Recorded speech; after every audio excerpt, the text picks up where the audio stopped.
In this video, we'll start taking a look at the user interface in Audio Design Desk, along with the various features the software has to offer. We've broken this up into manageable chunks, with each tutorial taking you through a different section of the interface and how it all works. So let's get started. On the left-hand side of the interface, you'll find 5 sections: Your Library, Sound Packs, Presets, ADD Playlists, and Your Playlists. Let's begin with the Your Library section. Within this section, you'll find a library folder which houses any presets you've saved. There's more on this later in the tutorial, but be aware that these are stored within the Documents folder on your Mac within the ADD folder. Next is Projects. You can of course choose to save projects anywhere, but this will give you access to any projects which you've saved into the specific Projects folder, again within that ADD folder on your system drive. You can double click on a project to open it. Next is Frame.io. There's a separate tutorial video on this, but Audio Design Desk offers tight integration with Frame.io, linking in with your account and allowing you to upload and download from there for a really quick and convenient workflow. Also in the Your Library section, you'll find the Exports folder. If you decide, for example, to export an AAF from a project, the default location to which it will be saved will be here. Again, this is in that same location on your system drive. There's a Bounces folder too. Any finished audio and video which you bounce from a project can be saved here. Of course, you may choose to save it elsewhere, but this is a convenient default location. There's also clips. I'll go into more detail about this later, but clips are essentially small reference files of audio where edits and effects can be applied and saved for quick recall in the future. Video is a folder where you may choose to save any video files you're using in projects. There's also a cache folder here which provides access to recently used video files. This again is within that same ADD folder on your system drive. Finally, in the Your Library section, there's autosave.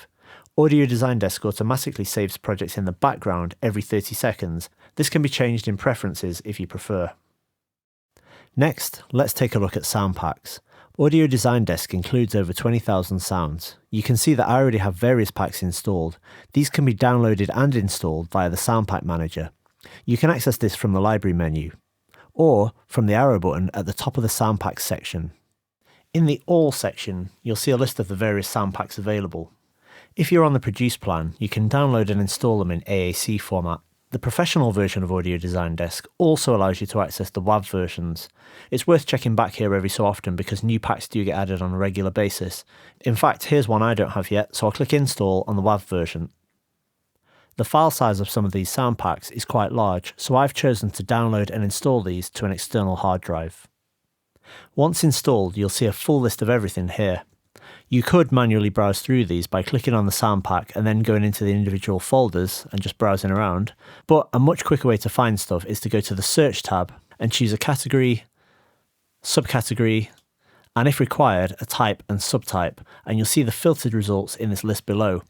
Bear in mind that the results shown will be determined by the intensity and complexity selectors at the top. So if, for example, I only wanted to hear music of intensity level 2, I could click that and the results will be filtered to meet those criteria. Audition clips by selecting them and hitting the spacebar.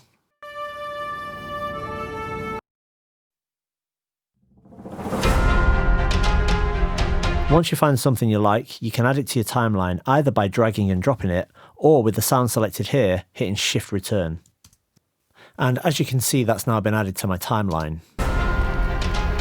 Let's do one more search before we move on. First, I need to clear the existing search criteria, so I'll hit the Reset button. Now I'm going to choose Sound Effects as the category. The subcategory, I'm happy with Element. I'm going to choose maybe Water as the type, and the subtype, let's just, for example, say Bubbles. And then all of those sounds appear in the list. Maybe there's still too many actually, so I'm going to filter that further because we've got 56 results there. So I'm going to say intensity level 3 or 4. And that's now narrowed it down to 13 results, so I can audition them once again. Just audition a couple. Okay, that's great. That's the sound I'm interested in. Click it, Shift Return, and that's been added to the timeline at the current cursor location. Okay, just a couple more points about searching. You can, of course, go to the search box and type in a search term. So, for example, I enter the term door. You can see we've got 324 results.